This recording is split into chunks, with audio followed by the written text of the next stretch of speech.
Estás escuchando Espacio Inversor con Pilay, el podcast de Pilay Uruguay sobre inversiones, educación financiera y actualidad. Buenos días a todos, es un placer estar de nuevo en el podcast. Me acompaña hoy Gina María Miglino, que es la responsable de legales de la empresa y que han sido una parte importante de todo lo que fue la creación y la escritura de Producto Metros Cuadrados. Me gustaría que cuente, Gina, ¿quién es Gina? Arrancaste tranqui, por suerte. ¿Qué pregunta? Bueno, creo que hoy por hoy me define que soy mamá y soy abogada, y eso en sí creo que trae aparejadas como algunas cualidades o algunas habilidades que se van desarrollando que creo que van muy bien de la mano con ser abogada. Por un lado soy muy preguntona, pero porque soy curiosa. Y eso un poco en la hora de ir criando también sirve, y como abogada no podés aportar valor si no entendés, y la única manera de preguntar, de entender, es preguntar y ir tratando de conocer todos los detalles de lo que estás creando, ¿no? ¿Cómo fue plasmar Metros Cuadrados en un papel?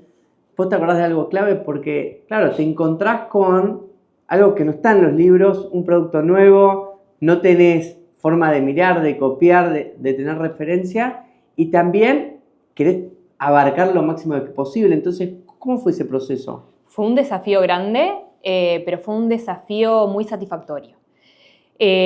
Como bien vos decías, o sea, no teníamos con qué mirarlo. Es un producto que es distinto en el mercado, que está pensado para un público minorista, que a su vez tiene que tener todo lo que es la protección de algo regulado. Y nada, a mí, ¿qué es lo que más recuerdo? ¿Qué es la satisfacción más grande que tengo yo? Primero, que lo hicimos en la interna. Eso no se ve en otros productos financieros para nada. Hay estudios gigantescos atrás para armar estructuras que estas son bastante más sencillas que la nuestra. Y haberlo hecho a la interna a mí me llena de orgullo que con nuestro equipo poderlo haber hecho. Y por otra parte, algo que ya tiene ahí hasta un toquecito de ego personal es poder haber ido en contra de todos los no van a poder, no te lo van a aprobar, esto para nada. Y salió en tiempo récord, y no solo lo aprobaron, sino que tuvimos el apoyo de instituciones muy importantes, como es Santander, que fue alguien que nos acompañó en todo el proceso de desarrollo de metros, ¿no? Sí, la verdad que esto que vos planteabas, nos encontramos con varios que te decían, no, esto no está, esto no existe. Bueno, esto te lo aprobaron de tal manera, ahora no. Y la verdad que confiamos demasiado en que lo podíamos hacer, y creo que eso nos sirvió para llegar donde estamos hoy. Ahora, ¿cómo ves vos la parte de jurídica? ¿Cuándo debe ingresar en una idea? Porque hay muchas veces que uno dice, bueno, no, yo tengo la creación, si llamo al abogado ya me empieza a decir no. ¿Cómo ves vos esa parte? Bueno, en realidad puedo estar pecando de un poco de la deformación profesional, ¿no? Pero yo estoy convencida de que todo lo que es el equipo legal, el abogado tiene que entrar desde el arranque.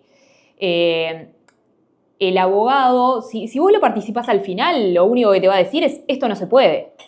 Si vos lo participás desde el vamos, lo que debería hacer cualquier abogado interno o cualquier abogado en términos generales, es tratar de ver cómo una idea puede ser viable, cómo la pueden ejecutar, ¿no? O sea, tiene que colaborar.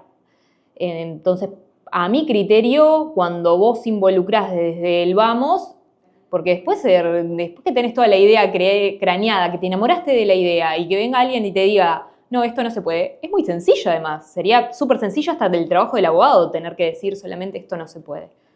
¿Y cómo lograste vos para que la idea no quede limitada con el papel? Y es un desafío no quedar rehén de lo que uno escribe. Entonces, ahí hay como varios elementos. Para mí, lo que hay algo que me enseñaron hace muchos años, y es que uno se enamora de lo que escribe. Entonces, ¿qué es lo que hay que hacer para poder ser objetivo? Es como poner un freno, pararte, retroceder y mirarlo con ojos críticos. Eso como primer elemento. Y después tratar de entender qué elementos son esenciales y qué es lo accesorio. Porque es muy fácil para el abogado, que nos encanta hablar, que nos encanta escribir, enfrascarnos con lo accesorio. Y no es eso lo importante. Lo importante es que el documento refleje la esencia y después lo de accesorio obviamente que suma y no deja de ser importante, pero lo que no puede faltar es lo que es la esencia del negocio que te está queriendo regular. Sí, yo te sumo también un punto, a ver, que lo he visto, que lo haces vos inconscientemente, es llevar a intentar entender a fondo la idea, para no llevar a encotizar del otro lado y que realmente se encuentre con algo único y que el día de mañana no venga mi jefe y me diga, no, pero yo me estaba imaginando esto y vos no lo tuviste en cuenta, y que muchas veces uno cuando está creando no logra decir todo lo que está pensando, entonces está en la habilidad del otro de intentar descubrir realmente eso. Ahí, Gina, generalmente uno cuando arranca, cuando quiere hacer un negocio, se empieza a preguntar qué tan importante es la figura jurídica que debo elegir. Y es fundamental, te puede condicionar todo el negocio la figura jurídica, o sea, vos podés tener una idea que económicamente es fabulosa, pero si no está acompañada de la estructura jurídica que haga que eso florezca, estás en la nada. Yo qué sé, la normativa del Banco Central es la muestra de eso, o sea, vos por un lado tenés nuestra idea, pero tenés una normativa que te dice a quién le podés ofrecer los productos tuyos, qué es lo que podés comercializar, de qué forma, con qué garantías, bajo qué riesgos podés asumir y cuáles no. O sea, la idea está fantástica, pero sin todo esto pierde sentido. Pues sabes que ahí justamente sumo algo de lo que creo con respecto a la figura jurídica, que es fundamental en el sentido también de encontrar una barrera de diferenciación de la competencia. A ver, en su momento cuando estábamos desarrollando metros cuadrados, una alternativa podría haber sido ser un crowdfunding inmobiliario. Uruguay estaba empezando a regularizar esto y yo me di cuenta que estaba perdiendo realmente fortaleza el producto, ¿no? Obviamente era mucho más fácil, mucho más sencillo, hubiera sido ese camino que el que llevamos porque se estaba regulando, etcétera, pero realmente creo que se hubiera perdido un montón de cosas. Ahí también sucede, Gina, que muchos les cuesta diferenciar entre un fideicomiso financiero, inmobiliario y un fideicomiso al costo.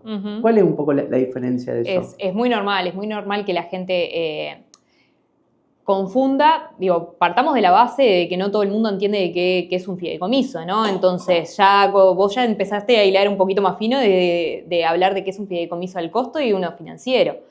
El fideicomiso al costo es como el que te define muy bien la figura en sí del fideicomiso. Es una serie de personas que lo que tienen un objetivo común, que es desarrollar un proyecto inmobiliario y que cada uno va a aportar el costo que le corresponda a la parte que quiere tener. Lo que se benefician de ese tipo de estructuras, obviamente, que es la economía de escala, de tener a alguien que pueda desarrollar un proyecto más grande, o sea, que puedan repartir costos. Pero por otro lado, a ver, el fideicomiso financiero lo que tiene es que está regulado. Y el tema de la regulación no es para nada menor. A nosotros la regulación te implica de que vos tenés que tener calificación de riesgo, auditorías internas y externas. Nosotros tenemos que transparentar qué se hace con cada peso que entra. Y eso vos no lo vas a tener en un fideicomiso al costo.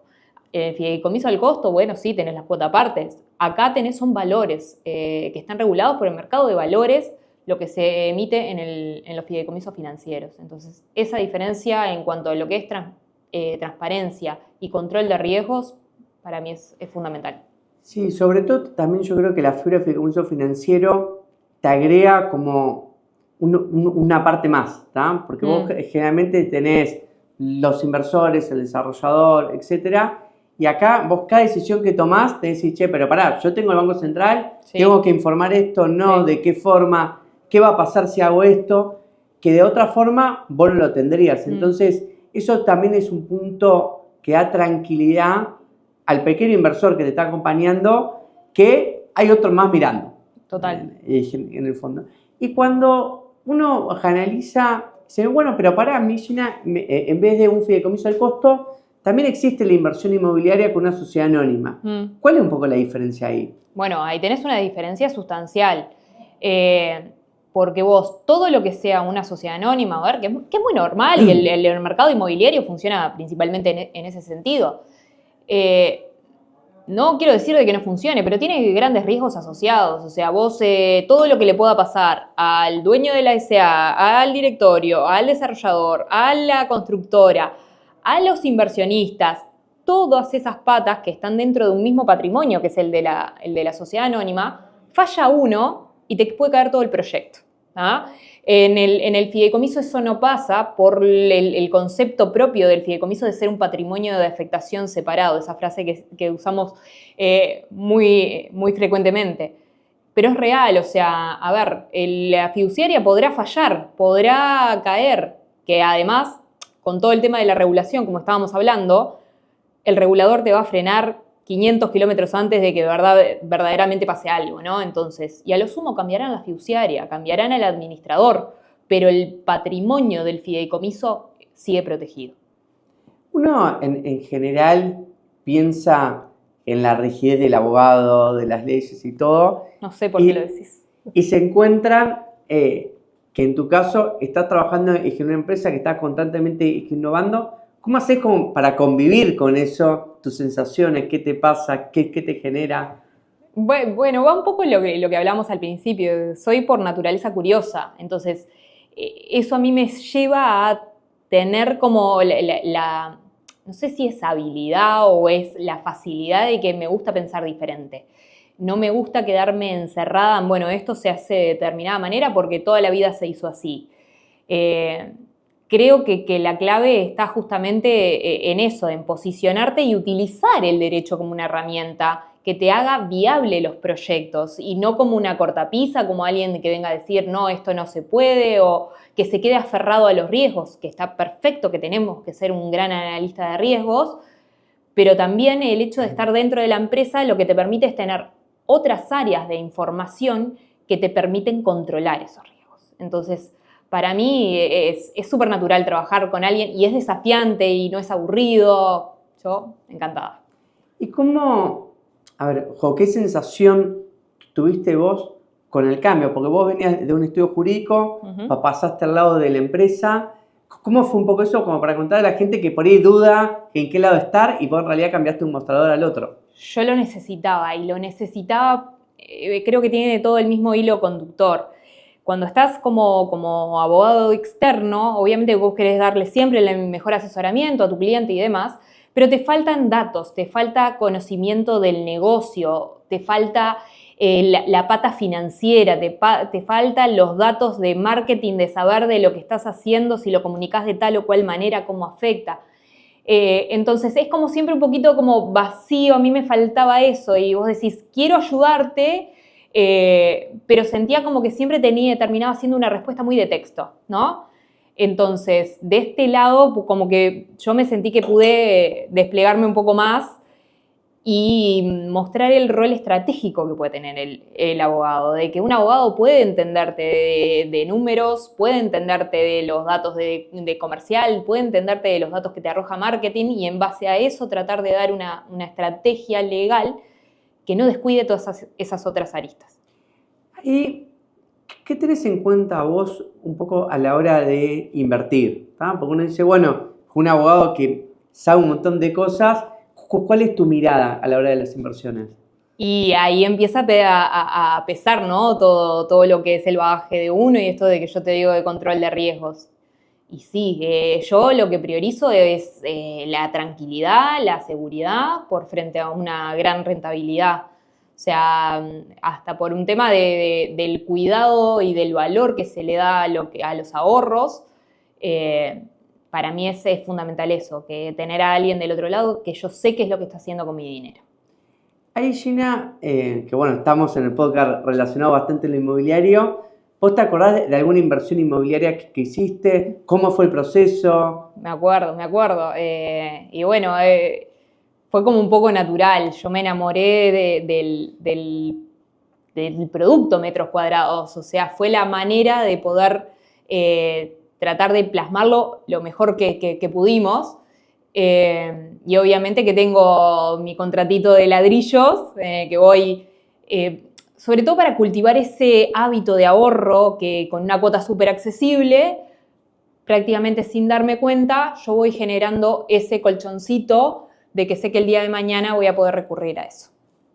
Ahí uno se pregunta, es que muchas veces, y a mí, y que me pasa también, es decir, bueno, si yo voy a contratar un proveedor de obra, ¿tá? Y al mismo tiempo esto que me gustaría que amplíes también el concepto de decir, bueno, voy a firmar un contrato de inversión, una compraventa de una casa, ¿qué debo tener en cuenta?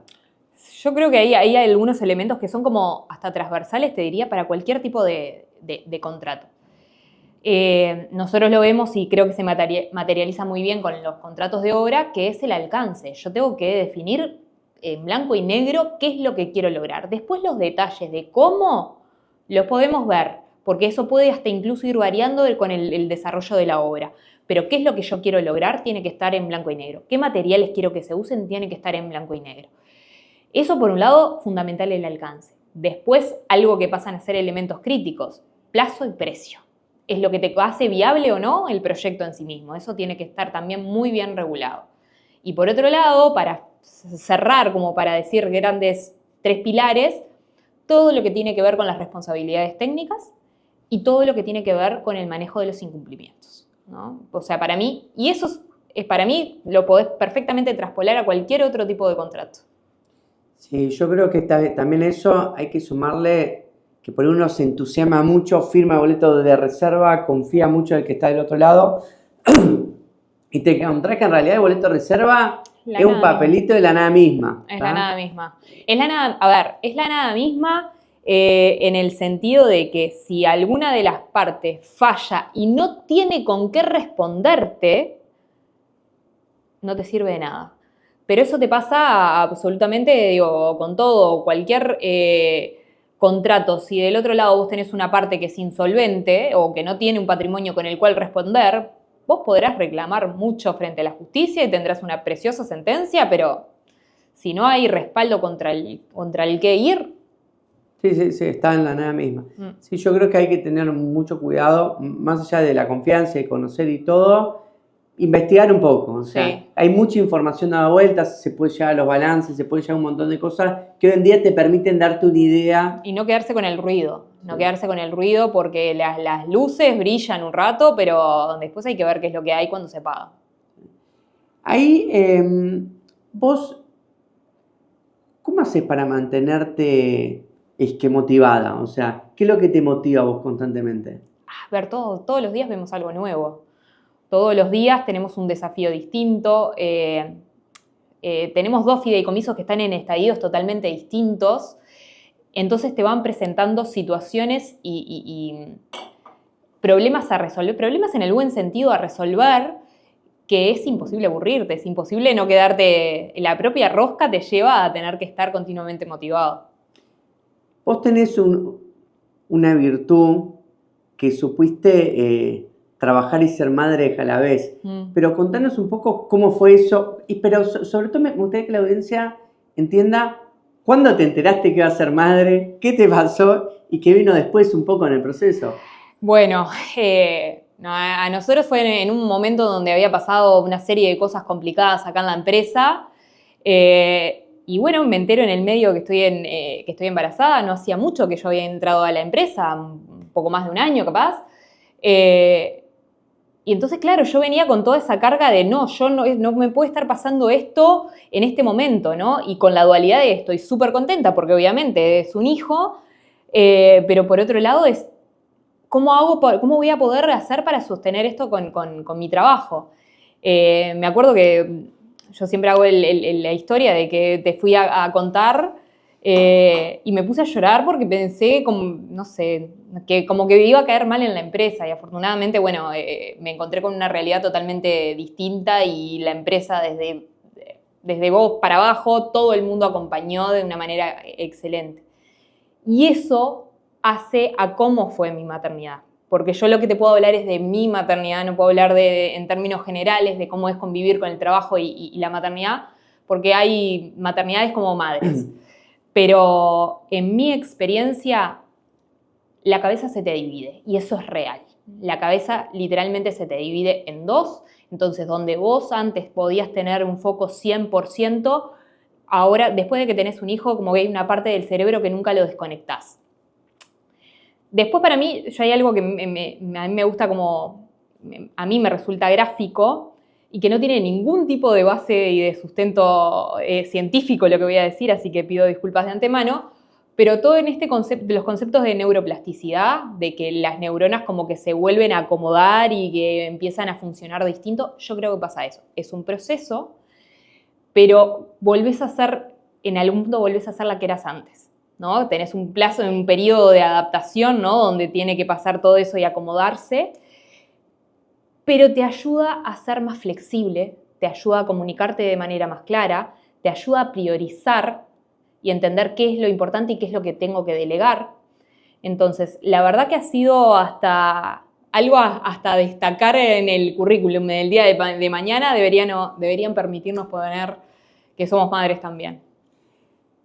¿Cómo haces, Ginea, para mantener un equipo motivado en el cual en parte de su ADN está la rigidez, pero en el ADN de la empresa está la innovación donde constantemente te piden cambios, ideas, etcétera? ¿Cómo haces vos? ¿O qué tenés en cuenta para motivar al equipo? Y dar el ejemplo. Tenés que liderar con el ejemplo. O sea, si sos vos la primera que pone cortapisas, el equipo se va a quedar en esa sintonía. O sea, porque te digo, es muy fácil decir esto no se puede. El tema es cuando vos entrás y decís, quiero hacer tal cosa, y decir, bueno, ¿cómo lo hacemos? Pensar cómo lo hacemos. Y es un equipo en el donde estamos todos juntos, se habla todo en voz alta, lo discutimos, tenemos todas las paredes rayadas para ver cómo podemos bajar a tierra. Y de nuevo, el propio ritmo, y creo que la energía que se vive dentro de la empresa hace que estemos todos motivados. Y si tendrías que definir de alguna manera algo que identifique a Pilay como empresa. Es una empresa para crecer y para querer. A mí me pasa eso en el día a día y hasta en el producto. Y es algo que si vos lo mirás, empezás a analizar la empresa con un poquito de perspicacia, vos vas a ver que hay un montón de señales que hablan de esto. Desde el contrato, con algo tan rígido como el contrato, pero si vos vas, no sé, al criterio de puntos, te habla de los valores que están detrás de la empresa. Que podremos tener alguna discusión con algún cliente de, bueno, ¿por qué no se dan puntos por cualquier otra cosa? Pero son como la columna vertebral de valores que está detrás de la empresa. Y eso no lo tenés en todos lados. ¿Recordás alguna frase, algún consejo, algo que te han dado en tu vida que lo aplicás por ahí en lo personal o en lo profesional? Son muchas. Son muchas, en realidad. Siempre te digo esto que lo hablábamos hace un ratito, el hecho de que uno se enamora de lo que escribe. A mí eso me lo dijo una persona que fue jefa mía hace muchos años, que me dijo, yo iba todo encantada, mirá el resultado que te traje. Reléelo mañana. Esperá, reléelo mañana. Y es tal cual. Literalmente vos al otro día con la cabeza fría decís, esto estaba bien, pero puede estar mucho mejor. O sea, ese es creo que uno de los que más aplico todos los días. Y vos sabés que esto mismo de rever y todo, hoy hace un ratito que estábamos justo viendo con sistema contable, investigación y desarrollo, una parte de la billetera digital, y la otra vez se habían juntado todos, yo no había estado, me mandan el memo, y yo miro y digo, no, yo no quiero esto para el usuario. Yo quiero que la persona pueda invertir al toque, pueda reinvertir, el proceso sea ágil, rápido, y tengo que seguir con el concepto de 72 horas. Entonces me vuelve el Word, yo agarro, empiezo a escribir, le pongo, devolví, decía, no. Que obviamente, a ver, después tuvimos una reunión, hoy tuvimos de nuevo, y llegamos hoy con la satisfacción que por haber puesto ese no, le empezamos a encontrar que la vuelta y terminamos todas las áreas que por ahí existía algo rígido diciendo, ok, podemos. ¿Tá? Pero este punto de repensar muchas veces las cosas más de una vez para poder llegar a la perfección Es clave. sin enamorarse. Ahí, Gina, me ha pasado y me pasó ayer, que por ejemplo me mandó un mensaje un cliente, me dice, che, Javier, ¿por qué me pedí de nuevo el documento de que me divorcié? ¿Por qué me estás pidiendo la ficha actualizada de nuevo? Y yo mandé, le expliqué y todo. Sí. ¿Podés explicar un poco por qué es tan importante esas cosas? Que por ahí muchas veces los clientes es como que no logran entender de por qué somos tediosos en eso. Sí. Es algo, yo personalmente es un tema que trato de conversar con todas las nuevas incorporaciones en el proceso de inducción para que puedan tener esas herramientas básicas para poder trasladarle esto mismo a los clientes. No es porque Legales quiera llenarse los cajones de papeles y que nos encante chusmear en la vida de los clientes. No pasa por ahí. Esto es un producto financiero regulado. Entonces, ahí ya tenemos como un primer escalón. Vos por normativa tenés que tener determinada información de los clientes. Después me voy a otro escalón más, que también estoy obligado, que es todo lo que tiene que ver con prevención de lavado de activos. Ahí también, por ser una entidad regulada, por estar controlada del Banco Central, yo necesito tener determinada información que a mí me genere lo que se llama el famoso conocimiento de cliente. Entonces, ahí son elementos que te digo, estoy obligado a tenerlos. Y después, por otro lado, porque son valores lo que se está comercializando en el fideicomiso. Lo que se genera con los aportes de los clientes son certificados de participación, que es un título valor. Entonces, si yo te digo, primero, si fuera un banco, a nadie le llama la atención que te pidan de todo. Y esto no es muy distinto en términos de controles. Obviamente, no somos un banco, pero estamos con altísimos grados de control de todas maneras. Entonces, por eso nosotros siempre como que tenemos que tratar de llevar al cliente que entienda de que lo que le estamos dando es un marco de seguridad. También es importante pensar en términos de que si yo le digo a alguien que va a vender un auto, que va a vender una casa, de que tiene que firmar él o la cónyuge, de que si se divorció en el medio tiene que presentar el documento que acredite el divorcio. Uno de nuestros productos es a 20 años. En 20 años a las personas les pasa de todo. Entonces, necesariamente, como nosotros acompañamos en las buenas lo que es el desarrollo de la vida de las personas, también lo tenemos que documentar, lamentablemente. Ahí, Gina, ¿vos recordás algún libro o algo que te haya gustado mucho? Que vos digas, che, mirá, la verdad que si yo tengo que recomendarle a alguien una lectura, ¿sería esto? Que puede ser personal, profesional, etcétera. A mí sí, me gusta leo mucho por un tema de trabajo y a nivel personal a mí me gustó muchísimo, pero muchísimo, y es como mi libro de cabecera, el de Ana Karenina, de Tolstoy. Ese para mí es mi libro. ¿Pero qué tiene de especial ese libro?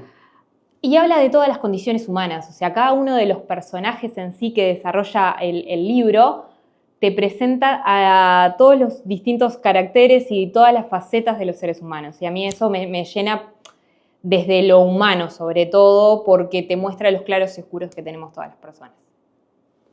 Está bien. Y ahí, Gina, si vos tendrías que describir algunas características que tiene la parte más de recursos humanos de la empresa, de las personas que conviven con vos a diario, ¿qué podrías decir que nos caracteriza como empresa en ese sentido? Y el trabajo en equipo, el tirar todos para el mismo lado. O sea, de hecho, cuando hace poco tuvimos varias incorporaciones en el equipo, y una de las cosas que nosotros priorizamos, obviamente que tiene que ser todo lo que es la parte de capacidad técnica, porque es necesaria, pero es analizar cómo se iba a amalgamar con el equipo, ¿no? O sea, y ver si iba a fortalecerlo, si nos iba a unir. Entonces, es difícil, obviamente, que en un proceso de entrevistas, que capaz que no es lo suficientemente profundo, pero poder tratar de sacar la radiografía correcta de la persona para decir, me va a sumar en equipo. ¿Cómo lograste vos, Gina? Porque, a ver, uno dice, okay, yo estudié abogacía, que me estoy poniendo en vos, pero yo recuerdo, por ejemplo, en quinto año, que tenía que elegir la carrera, me metí en humanas, y después de ahí terminé dando un giro radical y terminé estudiando administración de empresas, pero me acuerdo que los primeros 2 años me costó porque yo no había tenido matemática financiera, no había tenido contabilidad 3, había un montón de cosas que no tenía.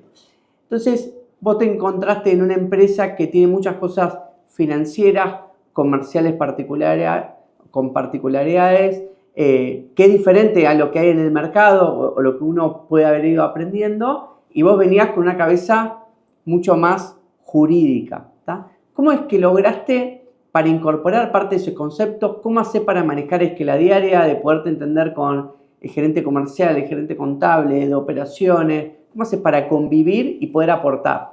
Bueno, no te creas que venía tan estricto de lo jurídico, porque yo de los 13 años que estuve, digamos, en el ámbito como abogada externa, en estudios jurídicos, siempre estuve en la parte corporativa. Entonces, necesariamente tenés que entender, tenés que saber agarrar un balance. Obviamente que no me voy a poner a hacer un análisis financiero, pero sí soy capaz de entender los conceptos que están detrás de un balance. Y eso es totalmente necesario, es indispensable. O sea, no podés ser abogado corporativo sin tener esa pata. Y después, o sea, lo que sí lo tuve que aprender acá es lidiar con un comercial, lidiar con un área de marketing, lidiar con atención al cliente, con todo el enorme trabajo que hay después del postventa, ¿no? Porque el vender es una parte, pero después el postventa es donde se juega el partido. Y eso, bueno, creo que la clave estuvo en todas las áreas queremos lo mismo. Entonces, cuando todas las áreas queremos lo mismo, lo que termina siendo muy natural que compartamos la información que es importante que el otro entienda para poder mitigar los dolores de cada una de las áreas y llegar a un objetivo común. ¿Te acuerdas, Gina, de algún aprendizaje que tuviste en estos años en Pilay que estaría bueno como compartirlo y decir, mirá, o cometí este error o me di cuenta después de esto que lo terminé perfeccionando? ¿Te acordás de algo de eso? ¿Puedes compartir? Es que todos los días tenemos como una enseñanza nueva. ¿Qué es lo que a mí me ha hecho crecer? Que es capaz que lo que te puedo decir más que un ejemplo puntual, es el aprender de que no siempre, yo siempre digo que Legales tiene la razón, digo que los clientes no tienen la razón si Legales dice que no. Y acá es un poco distinto. Lo que supe entender de que no solo tenemos que detectar los riesgos de antemano, sino que tenemos que saber gestionarlos y manejarlos. Entonces, capaz que yo tengo delante un riesgo, pero tengo cómo mitigarlo. Entonces, puedo convivir con ese riesgo. Puedo avanzar porque hace que el negocio funcione, que sea más rentable, que sea más lucrativo, que sea más conveniente para los clientes. Entonces, ese para mí ha sido como el gran desarrollo que tuve profesionalmente acá adentro, es el lograr manejar y gestionar los riesgos. ¿Y te acordás algún aprendizaje con respecto a las obras? Porque bueno, nosotros tenemos una particularidad que la obra se lleva a la interna, los contratos de proveedor, etcétera, pero a su vez también vamos a visitar, vemos. ¿Te acordás de algo que decís, che, está bueno tener en cuenta esta característica que tiene Campiglia, o que ha tenido Norte, o etcétera? ¿Te acordás de algo de eso? Te puedo decir con qué proveedores quiero trabajar, te puedo decir con qué proveedores no quiero trabajar.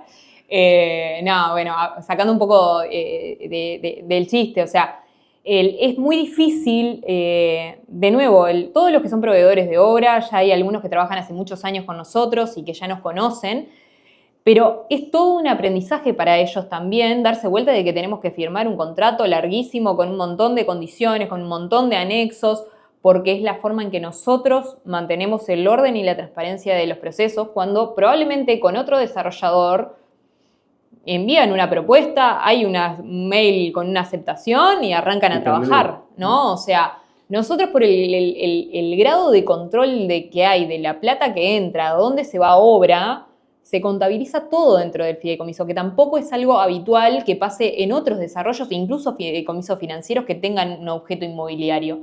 Eso en términos generales lo hace un administrador que está por fuera, el personal está en cabeza de la fiduciaria, no tienen nada que ver.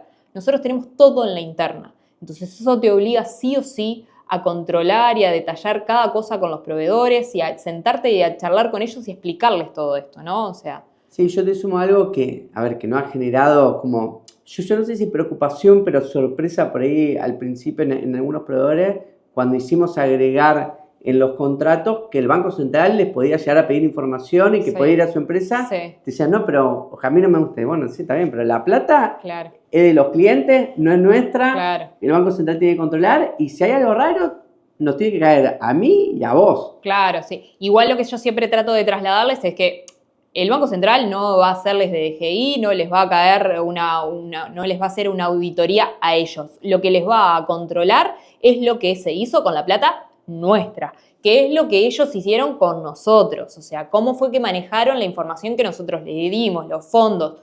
Eso es lo que van a estar, sobre todo se puede llegar a controlar. Y que en base a tu experiencia, ¿cómo convive la innovación con la regulación del Banco Central? Bueno, yo creo que ahí hay como una falsa dicotomía en términos generales de que piensan que el derecho y la innovación o lo jurídico y la innovación como que van por carriles separados y hasta opuestos. Y personalmente creo que no es así porque justamente el derecho bien utilizado como una herramienta es un promotor de la innovación. Siempre obviamente que no podemos tapar el sol con un dedo de lo que te enseñan hasta en primer año de facultad, que el derecho corre detrás de la realidad. Pero en eso de que está corriendo detrás, lo puede promover, lo puede tratar de que sea dentro de un ambiente controlado y con los límites que son necesarios, ¿no? O sea, a nivel de la normativa de Banco Centralista, nosotros tuvimos en los últimos años la muestra de eso. O sea, el Banco Central principalmente ha sido un gran promotor de flexibilizaciones normativas que justamente lo que quieren es promover este ámbito de innovación, ¿no? Sí, y ahí te sumo que por ahí hay muchos que no saben, ahora hasta hay un departamento de innovación dentro del Banco Central. Total. Y está constantemente buscando nuevas alternativas para regular, porque es consciente que el mundo está cambiando en una rapidez enorme y que no se puede quedar atrás. Exacto. Ahí, Gina, un poco como para ir cerrando, me gustaría que cuentes cómo te desenchufás. ¿Yo? Sí. A mí me gustan mucho las series. A ver... hoy no está siendo mi prioridad porque el poco tiempo de repente que lo dedico a la tele es mirando algún dibujito muy divertido y fascinante con mi nena. Pero nada, si no es alguna serie sentada con mi marido, una copita de vino, capaz que eso no queda muy bien decirlo en el podcast, pero bueno. Y es lo que me lleva, el estar con la familia es lo que me lleva, es el cable a tierra. Y como para cerrar, y un consejo por ahí que a la gente le gusta decir, bueno, ¿a dónde puedo viajar? ¿A dónde puedo ir? ¿Te acuerdas de algún lugar que fuiste que dije, che, está bueno recomendar? Escocia. Ahora que vienes que la vacación a Escocia. Escocia, no es muy cerca, no es para decir verano, me voy a Escocia, justamente esta época capaz que no es la mejor, pero a mí me voló la cabeza. Todo lo que es la parte de las Highlands, teníamos una amiga que iba, lo hicimos todo en auto, en camioneta, y era literalmente como estar continuamente metido dentro de una postal. La gente súper cálida, nos pedía disculpas por el clima, o sea, a mí volvería 1000 veces. Bueno, muchísimas gracias. Gracias a todos por acompañarnos. Gracias por invitarme. Este episodio fue auspiciado por Nespresso. Disfruta de momentos únicos con el mundo Nespresso y toda la variedad de sus cafés.